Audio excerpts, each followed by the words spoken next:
देश में लोकतंत्र का कमजोर किया जा रहा है, संवैधानिक संस्थाओं को कमजोर किया जा रहा है। सरकार विभिन्न संवैधानिक संस्थाओं को अपनी कठपुतली बनाने का काम कर रही है और जिस तरह से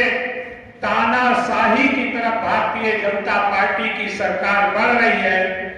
अराजकता बढ़ रहा है, नफरत बढ़ रहा है,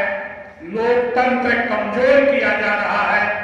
अंधविश्वास की जड़ें मजबूत की जा रही हैं। ऐसी स्थिति में इस देश के लोकतंत्र को बचाने के लिए, इस देश के जनतंत्र को बचाने के लिए यह आवश्यकता है कि 2024 में भारतीय जनता पार्टी की सरकार को सत्ता से बेदखल करने का काम हम सब लोग मिलकर करें। इस उद्देश्य से राष्ट्रीय अध्यक्ष जी ने संगठन की जिम्मेदारी बनाने की जिम्मेदारी, संगठन खड़ा करने की जिम्मेदारी, जिसके बलबूते पर हम 2024 में भारतीय जनता पार्टी को हराकर और समाजवादी पार्टी को उत्तर प्रदेश में जिताने का काम कर सके, उसकी जिम्मेदारी मुझे इस क्षेत्र में संगठन तैयार करने को देने का काम किया। और उतने स्तर तक मैं आपको विश्वास दिलाना चाहता हूं, मैं कहीं किसी दिन कहीं घर पर बैठता नहीं,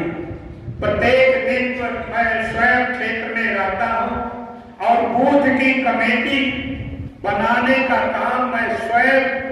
जाकर लोगों के बीच में रहकर करने का काम करता हूं। मैं अपेक्षा करूंगा कि यहाँ पर जौनपुर मछली शहर दोनों लोकसभा के लोग हैं, ये कोई आज का नहीं, चौधरी चरण सिंह के नेतृत्व में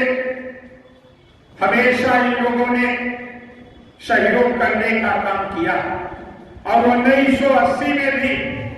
जब कांग्रेस की बहुमत की सरकार बनी थी, उस समय भी इस क्षेत्र के लोगों ने लोक दल को जिताने का काम किया था और लगातार सारी सीटें जीतने का काम किया गया। ऐसी स्थिति में आप सब पुराने कार्यकर्ता बहुत से लोग हैं जो हम लोगों को उस नौजवान हालत में देखने का काम किए होंगे और जिन्होंने संघर्ष करके जी के विचार को सुनने का काम करेंगे। आगे हमारे तमाम मुखर्जी बताएंगे, हमारे नेता बताएंगे कि हम लोग जो आज बैठक जो राष्ट्रीय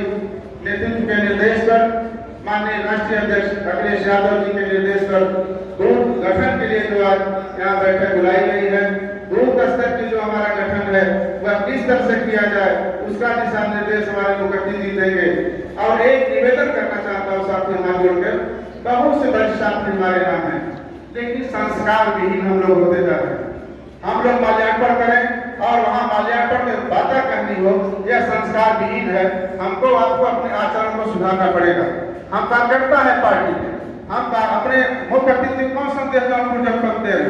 अपने विचार अगर किसी को देना है वह लिख कर दे देगा, हम अपने बुलाने का काम करेंगे। लेकिन अमर्यादित असंस्कारिक अगर इस तरह से आप करेंगे, बहुत पीछे है समाजवादी पार्टी, इसीलिए हम बहुत पीछे है, भाषण देकर चले जाएंगे। हम जमीन पर जी रहे हैं, ये मुझे कहने पूरे विश्व में अध्यक्ष हूँ, मैं जानता हूँ हम लोग कार्यकर्ता हैं। आप संस्कारित होइए, अपने नेताओं का सम्मान करिए, अपने बड़ों का सम्मान करिए और जो भी बात बोलना चाहता है कार्यकर्ता साथी वह लिख के मंच को दे देगा, हम उसको बुलवाने का भी काम करेंगे। और एक निवेदन और करूंगा साथी,